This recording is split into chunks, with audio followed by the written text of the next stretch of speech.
Pareillement. Alors, c'est le nouveau bébé, donc le Nouveau bébé. Cirrus Génération 3, et c'est un perspective, c'est Avec bien le ça. perspective. Alors qu'est-ce qu'on va apprendre? Eh bah écoute, je vais t'apprendre à utiliser premièrement le Garmin 1000. Ouais. Voilà, donc là, voir un petit peu le Garmin 1000 avec la partie FMS.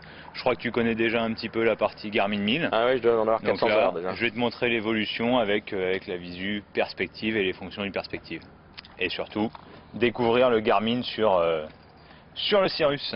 Donc perspective, c'est la vision synthétique en gros. C'est voilà, la version perspective, c'est la vision synthétique sur ton PFD.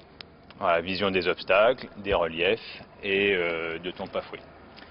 C'est assez précis pour faire du vol à vue aux instruments ou pas? Alors, c'est ce qui est tentant, mais bien sûr, c'est pas le but. C'est un confort pour le pilote qui va faire de l'IFR un confort quand il est en finale de voir la piste et de voir éventuellement les reliefs autour quand il est dans la couche. Et pour le pilote VFR, ça va être aussi un confort de voir les obstacles artificiels, les choses comme ça en cas de météo dégradée. Mais bien sûr, c'est pas pour faire de l'IMC en VFR. D'accord. Voilà. Ça c'est le G3. Donc le G3 par rapport au G2, hein, les grandes caractéristiques, alors il paraît qu'il y a environ 400 changements. Les grandes caractéristiques, c'est qu'il est un petit peu plus haut sur patte, qu'il a 11 gallons supplémentaires et qu'il a du TKS jusqu'au bout des ailes. Voilà. Par contre, ça ne le certifie pas pour autant conditions givrantes. Pourquoi? Parce qu'il lui manque une pompe ou... A priori, le constructeur n'a pas souhaité le certifier conditions givrantes. Le pare-brise n'est pas dégivré et a priori les trains non plus ne sont pas dégivrés.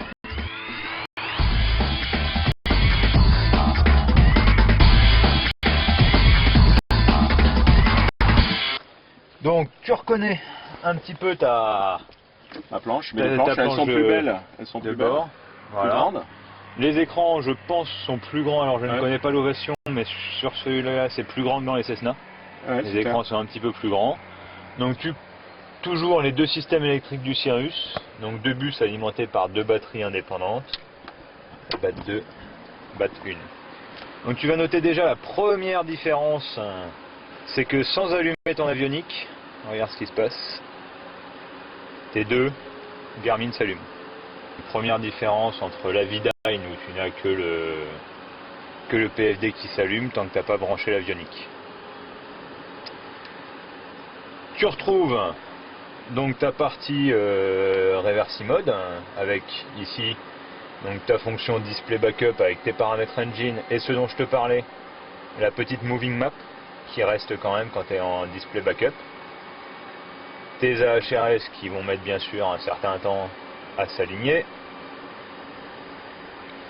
Et donc ton MFD ici. Tu peux charger différents profils. Je crois que tu peux stocker une vingtaine de profils. Si tu préfères avoir ta carte en heading up, ta carte machin, tu peux enregistrer tes profils et les protéger par un code. D'accord. À partir du moment où on te parle de bouton FMS, FMO ici, Ouais. en fonction FMS. Alors il est passé sur comment tu l'appelles ça Alors ça c'est ce qu'ils appellent un petit peu la partie FMS, on va dire. Hein, ce bloc là, c'est ce qu'ils appellent la partie FMS. Donc tu retrouves ici, tu peux changer tes profils. Bon là il n'y en a pas de chargé.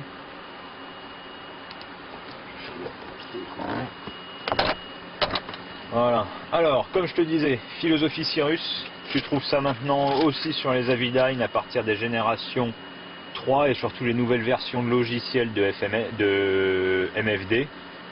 Oui. Systématiquement au lancement, les fameux Personal Weather Minimums en fonction de l'expérience.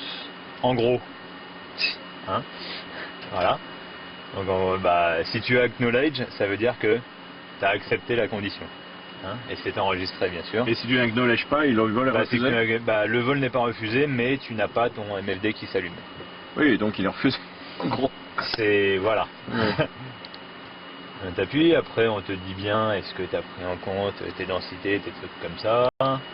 Est-ce que tu as fait prendre en compte les médicaments et choses comme ça. Puis le briefing passager, donc qu'on fera à notre passager à l'aide des petites plaquettes de sécurité qui sont situées dans les sièges devant les passagers arrière. Voilà, donc tu retrouves ton PFD avec derrière la synthétique vision. Donc déjà tu vois un sol, hein, c'est plus marron et bleu. Ici, on verra en vol, quand tu commences à t'approcher de la piste et autres, tu vas commencer à voir ta piste s'afficher, les obstacles, le relief. Ta partie MFD avec gestion des paramètres moteurs. D'accord, j'en trouve ça. Oui. Et ta moving map que tu vas pouvoir régler à l'aide de ton FMS ici au niveau des ranges.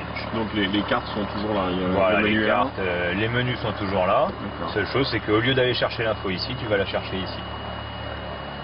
Ok. Voilà, donc au début, tu verras, tu auras la main qui partira un petit Ouais, peu bien plus sûr. loin. Alors, Voilà. tu te sers de ça, plus de ça, ou les deux? Tu te sers mais t'es de obligé ça, quand même de ça pour naviguer, pour dans te le déplacer menu, d'accord. d'un menu à l'autre. Et après, tu te sers de ça pour taper. Par exemple, si tu veux faire un go-to, donc tu appuies sur direct, hein, Tu l'as fait là?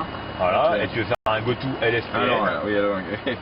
voilà, Alors, oui, donc, L, ah oui, LFPN. impulsion, M, Enter, ouais, donc si tu as fait une bêtise, tu fais backspace, tu corriges.